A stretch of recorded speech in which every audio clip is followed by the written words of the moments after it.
নমস্কাৰ, মোৰ নাম শ্ৰী ঝৰ্ণা দৰ হাজৰা। মোৰ ঘৰ লাউখোৱা উন্নয়ন খণ্ডৰ অন্তৰ্গত মহাবৰ্লী গাঁৱত আৰু আমাৰ পঞ্চায়ত হৈছে ডুবুৰীজানি গাঁও পঞ্চায়ত।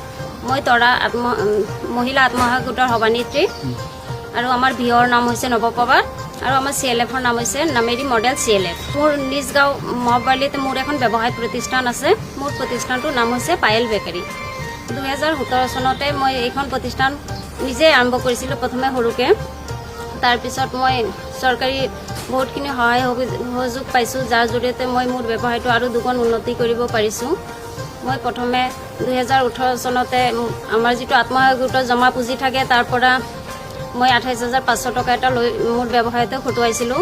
তাৰপিছত বেংকৰ যিটো আত্মসহায়ক গোটত বেংকৰ তৰফৰ পৰা যিটো লোন দিয়ে, তাৰ পৰা মই 30,000 টকা লোন এটা পাইছিলোঁ। 2021 চনত 40,000 টকাৰ PMFME যিটো ৱৰ্কিং হেৰি থাকে সেইটোও পাইছোঁ। সেইটো মই মোৰ ব্যৱসায়তে খটুৱাইছোঁ।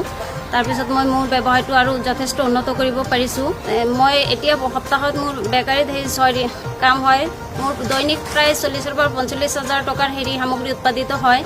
মাহেকত আমাৰ প্ৰায় 1,20,000 25,000 টকা ইনকাম হৈ আছে। এতিয়া বছৰত প্ৰায় 12 লাখ টকাৰ ওপৰতে হয়, 13 লাখ টকা পাৰ হৈ যায়।